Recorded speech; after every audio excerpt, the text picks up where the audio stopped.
everyone, it's Lee here from CoCo Crochet Lee. Happy Friday, happy entry into the weekend. I hope that you guys have had a great week so far and that you are getting lots of crocheting done or knitting or quilting or whatever it is that you happen to be working on this week. I have been very... Hey, so we are going to the fiber show. It's run by the Hook Pusher, so as my friend Diane, and these guys are really excited. They have their money already. So we're going to walk around and see all of the awesome stuff that is at the local show.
Beach, and we're getting photos of my Lion brand blanket, the Juliet's November Afghan. So although it doesn't look super pretty behind me, I'm going to show you guys what it looks like in front of me because it's so nice.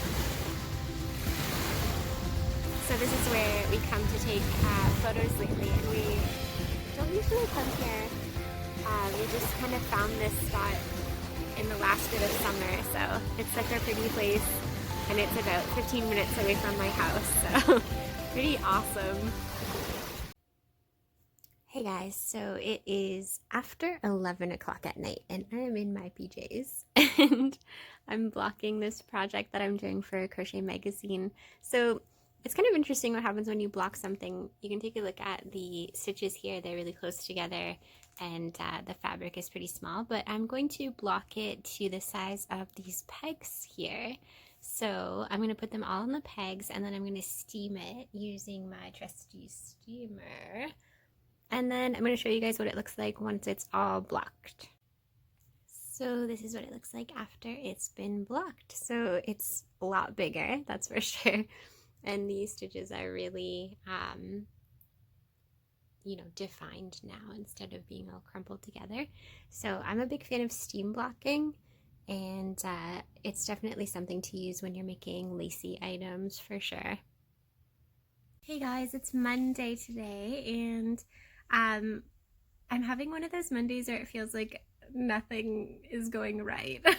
So I had big plans. I was going to get a whole bunch of work done at my desk and hand in some outlines and do some posting. So I was going to have a computer day, and I sat down at about 8:30 in the morning. And I promptly spilt my entire cup of coffee all over my lap and my left shoe. So that was fun.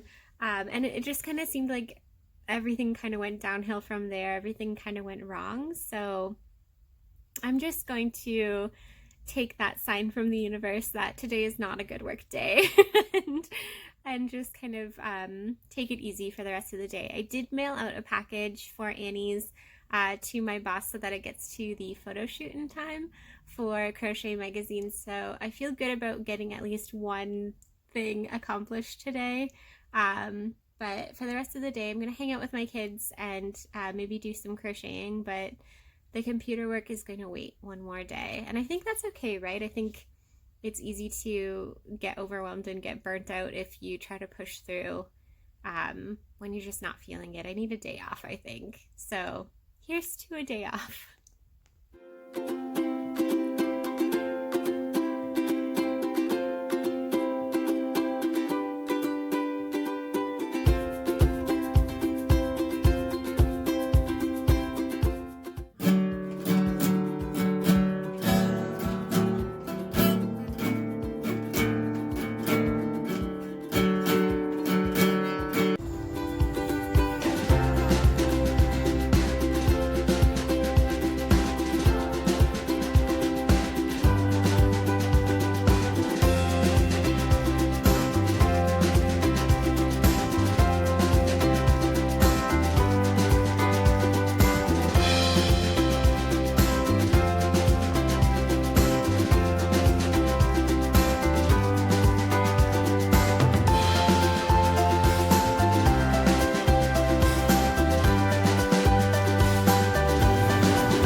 Of another week, and so we are going to do our question and answer for this YouTube video. So I'm really excited. I had a great week.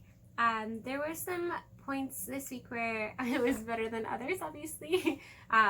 The low point was spilling an entire cup of coffee on my lap. High point, though, was just, spending time with the family. And my kids were sick this week. They got sick from school, but it was just actually really nice to cuddle and tuck them in and everything. And it was just a good week for family stuff. So let's get to the questions. This one is from Greta Montanez. It says, do you have any tips for time management? I have gone over this a little bit in past YouTube vlogs. Time management for me means something different than it could for someone else, but for me, making lists and writing down due dates physically in a planner has really helped a lot. And I break it down by what's due in the next month, and then I do weekly, and then I do daily, and then during the day when I have a big block of time that I'm working on something, I will make a list of everything that I have to do, prioritize them, and then assign them an amount of time that I have to do them. So for me, I know that to post on, say, all of my Annie social media for 2 days takes me 2.5 hours. So I will, sit down on a Monday and schedule everything for, Wednesday, Thursday for all of the pages for 2 days, and it takes me 2.5 hours. So I block out that time, and during that time, I don't work on anything else. I won't answer emails, I won't check my phone. I try not to anyway. I do get distracted by Facebook if I have it open, just because I have to post on Facebook, and sometimes I'm looking for content, and then I get distracted by, cute cat videos and things like that. So I have to be really mindful to stay focused. Working on social media can be tough sometimes because it's obviously there to entertain, and so staying focused and trying not to get distracted is a big hurdle for me, but prioritizing those lists and giving myself time frames in order to accomplish tasks really helps. So I hope that kind of gives you an idea of how I work, and maybe you can use that in your own work for whatever it is that you happen to be working on. Wolf & Co says, why are you so cute? And thank you. I'm not cute. Thank you. I really appreciate that. I don't know how to take a compliment, guys. I really appreciate that, though. Oh, I'm all blushing. Wolf & Co, how dare you? This one is from Alicia Joy. Is your full-time job crocheting? So my full-time job is not solely crocheting. My full-time job consists of a few different moving parts in order to make it a whole. So I do part-time work at a city desk job where I do parking tickets, property taxes, transit passes, things like that. So it's kind of like a satellite city hall. So I do that part-time. I also do social media work for Annie's, which is a big crafting company. I film for Annie's Creative Studio on a regular basis. I design on commission for companies. I design personally for CoCo Crochet Lee when I can. And that all encompassing makes up my full-time job. So while I do a lot of crocheting, it's not solely what I do for full-time work. I have a few different ways that I make money in order to help my family do everything that we do. Susan Anderson says, where do you buy your mood rings? I actually got my mood ring off of Etsy, and it was the first search result when I typed in mood rings. So this is my mood ring, and it's the one, it's 1810 stainless steel or whatever it is, I don't know. The one that doesn't tarnish. So if you're looking for mood rings, definitely check out Etsy. This one is from the same person. It says, how do you care for your wrists so you don't end up with carpal tunnel syndrome? I did mention this again on a previous YouTube vlog. I use ergonomic crochet hooks as much as possible, and I take breaks. So definitely grab a crochet hook for yourself that has a little bit of a chunkier handle, and that opens up your grip on your hand a little bit more and makes it easier to crochet for longer periods of time. BZ Livin says, how fast can you crochet? Have you timed yourself? You seem incredibly quick. I've never timed myself. I am fast. I am aware that I'm fast, and it has helped me in the past because I'm very motivated by a due date, and I like to work under the wire a lot of the times too. So give me a due date, give me a quick time frame, and I will crochet like the wind if I have enough coffee. It's just one of those things. Some people are faster at some things than others, and I'm a fast crocheter. I don't know how fast, but I do get things done pretty fast. Heidi Walker 3 says, how and where do you display your enamel pins? Wow, Heidi, it's like I read this question before I did the vlog. So I have my case here to show you. This is my crochet case. It's quite big, but I have a lot of supplies inside. So it has all of my hooks. Those are all my furls hooks. It has all of my enamel pins. So there's my Harry Potter themed ones. And then when you turn the page, there's all of my non-Harry Potter themed ones. And then it just keeps going page after page with scissors and stitch markers and things.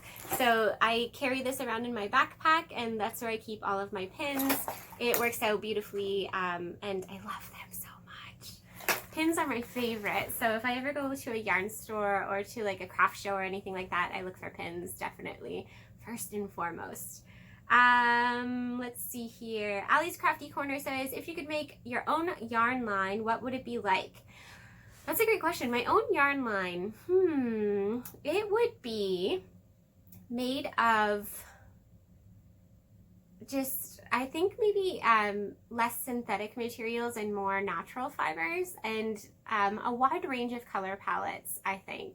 But definitely, I really love the feel of alpaca and the actual natural fibers, and I just get really excited when things are naturally sourced. So that's not to say that I don't use synthetic fibers. I use them a lot. It's just that if I had my choice, I would definitely make or have a yarn line based on natural fibers and maybe even natural dyes. That'd be really cool. But there's always a place for synthetic fibers and all of that stuff too. So just a pipe dream. That'd be really cool. That's a great question. Let's see here. We already did these ones. The Hook Pusher says, where do you get your inspo from when you design?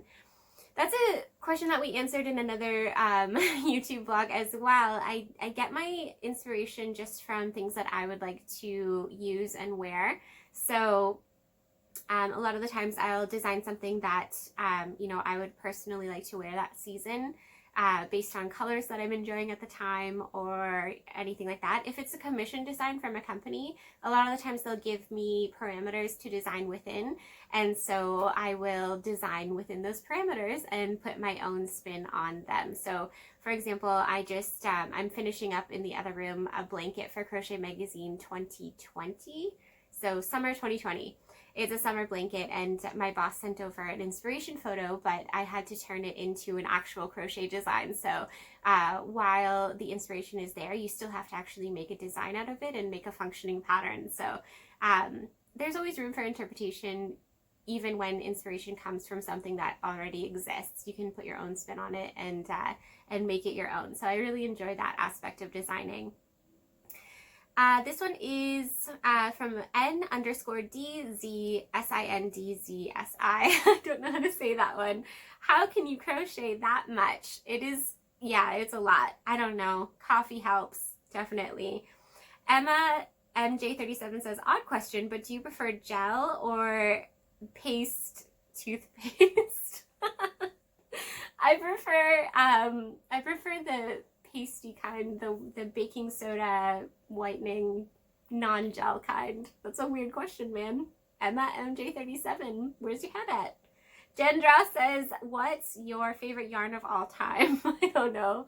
It's whatever yarn I happen to be using at any given moment. I tend to fall in love with whatever I'm using while I'm crocheting with it. And then it'll change again when I start crocheting with something else. So I don't have a favorite yarn. It's basically, I love all yarn, and I fall in love with different parts of it because I like what I'm working with and what I'm designing. So that's a non-answer for you. I hope you like that one, Jen. Thanks for the question.